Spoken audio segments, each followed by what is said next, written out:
रावण का सीता को राम का कटा हुआ नकली सिर दिखाना और राम के सामने नकली सीता को काटना। श्री शिव जी कहते हैं, हे पार्वती, रावण ने पहले पुत्र का कटा हुआ हाथ देखा, पश्चात उसकी मृत्यु सुनी तो मूर्छित होकर सभा में ही जमीन पर गिर पड़ा। बाद में वह क्रोध पूर्वक खड्ग लेकर सीता को मारने के लिए चला। उस समय सुपार्श्व नाम के बुद्धिमान मंत्री ने उसको रोका और उसका तलवार वाला हाथ अपने हाथ से पकड़कर नीति युक्त उपदेश देते हुए कहा, हे दशग्रीव, क्रोधावेश में आकर स्त्री हत्या करना पाप है, हमारे साथ चलकर युद्ध करो।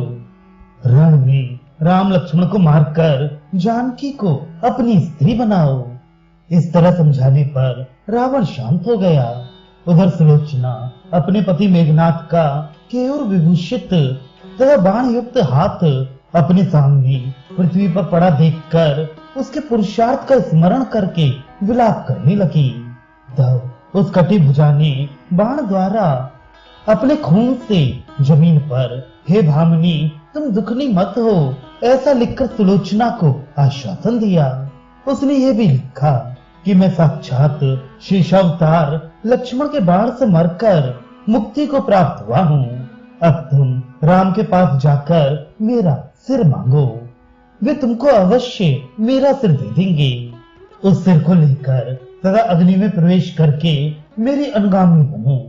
सुलोचना उन रक्त लिखित अक्षरों को पढ़कर बहुत प्रसन्न हुई। तदनंतर रावण और मंदोदरी से आज्ञा ले तथा आभूषण धारण करके वह पालकी में बैठकर श्री राम के पास चली। वानरगण ने उसको देखकर ये समझा कि रावण से डरकर सीता राम के पास भेज दी गई है। ऐसा समझकर वे उनके दर्शन की इच्छा से दौड़ पड़े। पास जाकर पालकी को घेर लिया, पर जब पालकी ढोने वालों से पता लगा कि ये सुलोचना है तो वे सब वानर राम के पास दौड़ गए। सुलोचना श्री राम के पास पहुंची तो सिर नवाकर प्रणाम किया और पति के सिर की प्राप्ति के लिए प्रार्थना की। तब राम ने कहा, मैं तुम पर कृपा करके तुम्हारे पति को जीवित कर देता हूँ, तुम अग्नि में प्रवेश करने का विचार छोड़ दो, बोलो अगर ये पसंद है। उसने कहा, हे महाराज, फिर ऐसे मोक्षप्रद लक्ष्मण के हाथ से मृत्यु इन्हें कहाँ प्राप्त होगी, इसलिए अब आप इन्हें ना जलाएं।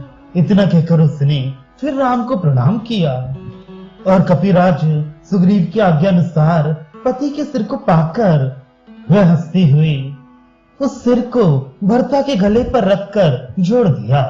पश्चात लंका में पति की देह से उसे मिलाकर यथाविधि पति के शरीर के साथ अग्नि में जलकर सती हो गई। तदनंतर सुलोचना दिव्य देह धारण करके पति के साथ वैकुंठ चली गई। उधर रावण पुनः बंधुओं तथा मित्रों को साथ लेकर रणभूमि में युद्ध करने लगा। वह राम ने सब राक्षसों को मारकर रावण को बाण से उठाकर लंका में फेंक दिया। तदनंतर रावण मैं दानव के हाथ से राम का नकली मस्तक बनवाकर सीता को दिखलाने के लिए अशोक वन में गया। वहां इसी बीच ब्रह्मा ने सीता को पहले ही बता दिया था कि रावण राम का नकली सिर तुम्हें दिखाएगा। ये कहकर वे अंतर्धान हो गए।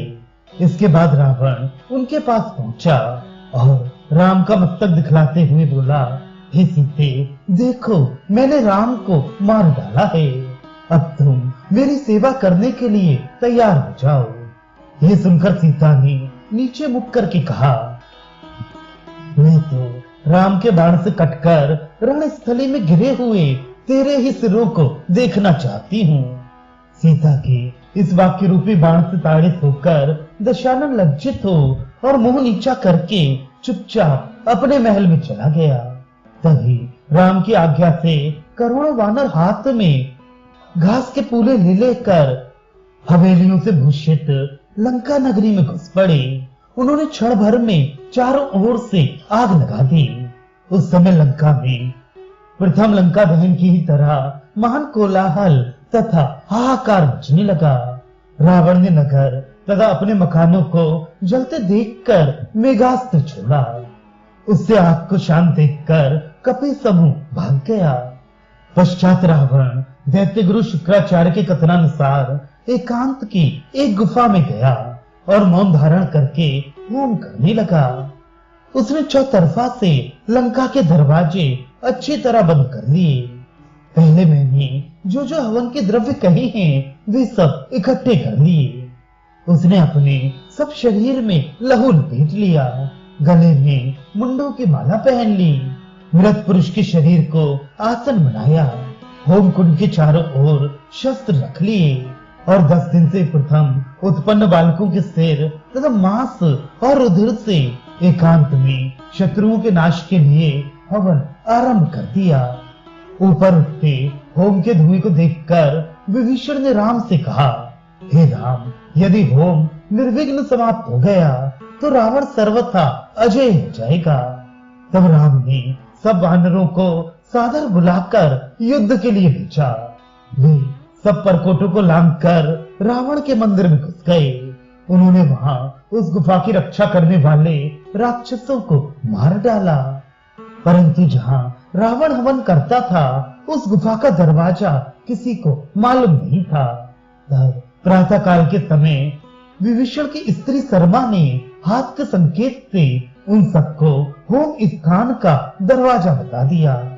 द्वार पर लगे हुए पाषाण को लात मारकर अंगद ने तोड़ दिया और भीतर जाकर रावण को मुक्कों से मारने लगे। अन्य वानर भी उसे वृक्षों से पीटने लगे। फिर भी रावण को चुपचाप बैठा देखकर वानर उसकी स्त्री मंदोदरी को केश पकड़कर वहां खींच लाए। अपनी सुंदरी स्त्री को रोती हुई, मुक्त कक्ष, चोली रहित तथा विवल देखकर रावण होम को अधूरा छोड़कर उठ खड़ा हुआ। इस प्रकार उसके होम को भंग करके सब वानर राम के पास भाग गए। तब मंदोदरी ने कहा, हे नाथ, तुम अब भी मेरी बात मान लो। सीता राम को देकर विभीषण को लंका का राज्य दे दो और मेरे साथ चलकर वन में तप करो। तुमको इसी में सुख प्राप्त होगा। स्त्री की बात सुनकर दशानन ने कहा, हे प्राण बल्लभे, मैं जानता हूँ कि राम साक्षात विष्णु तथा सीता साक्षात लक्ष्मी है। ये जानकर ही मैं राम के हाथ से मरने के लिए सीता को यहाँ ले आया हूँ। राम के हाथ से मरकर मैं परम पद प्राप्त करूंगा। बाद में तुम भी मेरी क्रिया करके तथा अग्नि में सती होकर सुखपूर्वक मेरे साथ परम धाम प्राप्त करोगी। इतना कहे तथा रथ पर सवार होकर वह लड़ाई के लिए चल पड़ा। राजमहल से निकलते ही उसको सिर मुड़ाए हुए एक मुंडी दिखाई दिया। उसका चित्र विचित्र मुकुट भी गिर पड़ा। ये देखकर रावण मन में घबराया। फिर भी उसने समर भूमि में जाकर बहुत तेजी से बाणों की वर्षा की। तदनंतर मैदानव से एक नकली सीता बनवाकर उसने वही वानरों के सामने अपने रथ पर रखकर काट डाला। तेज धार वाली तलवार से सीता को कटती देख हाहाकार करते हुए सब वानर ये समाचार राम के पास निवेदन करने गए। इतने में ब्रह्मा ने आकर राम आदि को बड़े आदर से समझाकर कहा कि यह कृत्रिम सीता मारी गई है, तुम लोग दुखी मत हो। इतना कहकर ब्रह्मा जी अंतर्धान हो गए और वे सब वानर और राम आदि वीर ब्रह्म वाक्य से संतुष्ट होकर युद्ध करने को निकल पड़े।